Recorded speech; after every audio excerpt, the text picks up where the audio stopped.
आज ईद का दिन है। हमारे तमाम देखने वालों को बहुत बहुत ईद मुबारक हो। वैसे तो सवाल ये है, मैं स्पेसिफिकली सियासत से जुड़ी बातें करते हैं, सोशल इश्यूज पर भी नजर डालते हैं, लेकिन हमारे इर्द गिर्द गुज़श्ता महीने डेढ़ के अंदर बहुत कुछ हुआ है। पाकिस्तान और भारत ऑलमोस्ट वर्ज पे आ गए एक बहुत बड़ी जंग के, जिससे पहले के मामला बढ़ता, सीज फायर हुआ।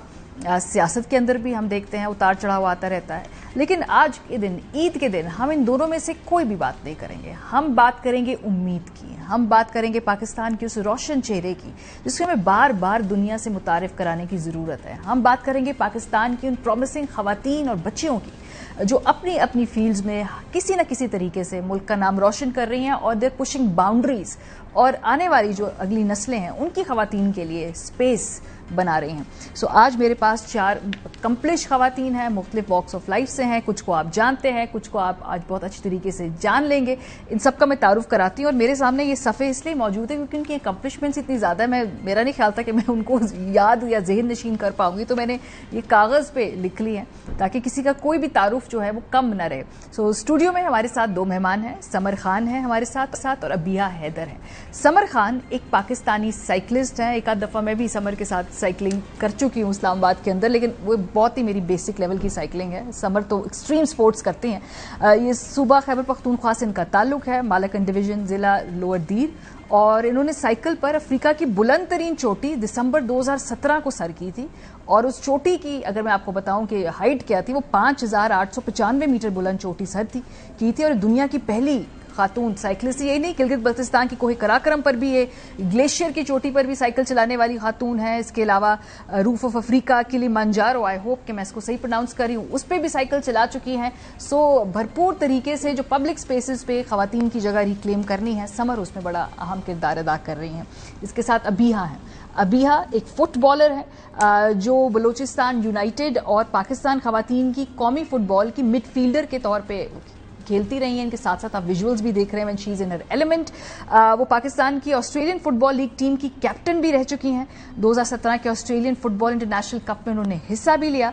इसके अलावा 2020 में खेलों की 30 ताकतवर तरीन मुस्लिम खवातीन की फहरिस्त में भी अबिहा का नाम था और पाकिस्तान की नुमाइंदगी करने वाली सबसे कम उम्र खिलाड़ी रह चुकी हैं। 13 साल की उम्र में उन्होंने ढाका में 2010 में साउथ एशियन गेम्स के फुटबॉल इवेंट में हिस्सा लिया था। वो पाकिस्तान की नेशनल यूथ काउंसिल की मेंबर भी हैं।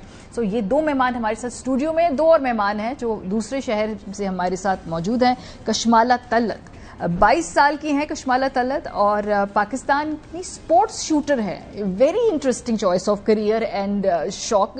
पेरिस ओलंपिक्स 2024 तक पहुंचने वाली ये पहली पाकिस्तानी खातून शूटर है। 2023 में एशियन गेम्स में कांसी का तमगा लिया, 2019 जनूबी एशियन गेम्स में चांदी का तमगा लिया। टोटल इनके जो अभी तक मेडल्स हैं 4 हैं, जिसमें 2 चांदी के हैं, 2 कांसी के हैं। और नवंबर 2024 में वो एशिया की दूसरी बेहतरीन शूटर करार पा चुकी हैं। सो ये हैं कशमाला तलत। और हमारी सबसे यंग, सबसे जो मैं कहूँ एंटरप्राइजिंग जो गेस्ट हैं वो मिनेल फारूकी हैं। वो हमारे साथ कराची से इस वक्त मौजूद है और मिनेल पाकिस्तान की सबसे कम उम्र खातून पायलट हैं और यंग एयर एम्बुलेंस से पायलट हैं। बचपन से उन्हें पायलट बनने का शौक था। फ्लाइंग के अलावा उन्होंने कभी ना कुछ सोचा, ना कभी उनका ख्याल किसी और तरफ गया। AO लेवल्स के इम्तिहान जल्दी जल्दी क्लियर किए, फ्लाइंग के बाद के इम्तिहान भी साथ साथ उन्होंने क्लियर किए और जिसकी वजह से उनको 5-6 साल उन्होंने बचा लिए क्योंकि साथ साथ ही उसके लिए प्रिपेयर करती थी और कमर्शियल पायलट थी। एयर एम्बुलेंस की तरफ क्यों आई, से बहुत सारे सवालात हैं जो हम मिनेल से पूछेंगे। 19 साल की हैं गालिबन मिनेल, शी कैन करेक्ट मी जब मैं उनकी तरफ आऊंगी, लेकिन ये है जी पाकिस्तान में मुख्तलिफ फील्ड्स के अंदर अकम्पलिश खवातीन जो यहाँ तक पहुंची है। कुछ ने अभी यहाँ से आगे भी जाना है। बहुत शुक्रिया आप चारों का वक्त निकालने के लिए। आप सबको ईद मुबारक, जो स्टूडियो में हैं उन्हें भी और जो स्टूडियो से बाहर हैं उन्हें भी।